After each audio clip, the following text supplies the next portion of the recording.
Rangkuman PPKN Kelas 12 Kurikulum Merdeka. Bab 1. Dinamika Identitas Nasional. Identitas nasional adalah ciri khas bangsa Indonesia yang membedakannya dengan bangsa lain. Unsur identitas nasional meliputi bahasa, suku, budaya, agama, sejarah, dan sistem pemerintahan. Faktor pembentuk identitas nasional geografis, historis, sosial, budaya, dan politik. Ancaman terhadap identitas nasional. Globalisasi, disintegrasi, radikalisme, dan ketimpangan sosial. Upaya memperkuat identitas nasional, memperkuat nilai Pancasila, cinta tanah air, dan melestarikan budaya lokal. Bab 2. Integrasi nasional dalam bingkai Bhinneka Tunggal Ika. Integrasi nasional, usaha mempersatukan keberagaman bangsa dalam satu kesatuan. Tantangan integrasi nasional, konflik SARA, ketimpangan pembangunan, dan fanatisme kelompok. Strategi menjaga integrasi. Membangun toleransi, keadilan sosial, dan memperkuat semangat kebangsaan. Peran warga negara, menghargai perbedaan, menjunjung hukum, dan aktif dalam kehidupan berbangsa. Bab 3. Sistem dan dinamika demokrasi Pancasila.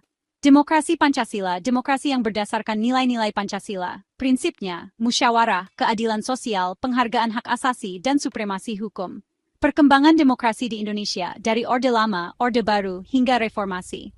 Ciri negara demokratis, pemilu bebas, kebebasan berpendapat, peran masyarakat sipil. Tantangan demokrasi, politik uang, golput, dan intoleransi. Bab 4. Wawasan Nusantara dan ketahanan nasional. Wawasan Nusantara, cara pandang bangsa Indonesia terhadap diri dan lingkungan dalam kesatuan wilayah.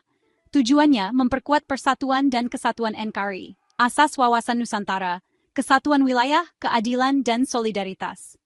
Ketahanan nasional. Kondisi dinamis bangsa dalam menghadapi ancaman tantangan, hambatan, dan gangguan.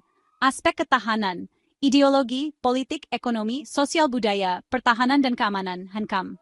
Bab 5. Kedaulatan Negara Kesatuan Republik Indonesia. Kedaulatan, kekuasaan tertinggi dalam negara, baik ke dalam maupun keluar. Macam kedaulatan, ke dalam mengatur rakyat dan keluar hubungan internasional. Bentuk kedaulatan Indonesia, rakyat melalui sistem demokrasi, UUD 1945. Ancaman terhadap kedaulatan, separatisme, intervensi asing, terorisme, dan cyberwar. Upaya menjaga kedaulatan, bela negara, diplomasi, pertahanan militer dan non-militer. Bab 6. Peran Indonesia dalam perdamaian dunia. Indonesia aktif dalam diplomasi internasional, khususnya lewat ASEAN dan PBB.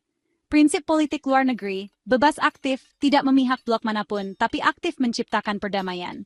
Contoh kontribusi Indonesia, pengiriman pasukan perdamaian PBB, mediasi konflik internasional, dan bantuan kemanusiaan. Pentingnya kerjasama internasional, memperkuat posisi Indonesia dan menjaga stabilitas global. Itulah rangkuman lengkap mata pelajaran PPKN Kelas 12 Kurikulum Merdeka. Dari identitas nasional, integrasi, demokrasi, hingga peran Indonesia di dunia internasional, semuanya membentuk kita sebagai warga negara yang cinta tanah air dan bertanggung jawab. Jangan lupa untuk like, komen, dan subscribe agar kamu tidak ketinggalan video pembelajaran lainnya. Sampai jumpa di video berikutnya, hanya di Saung Edukasi Nusantara.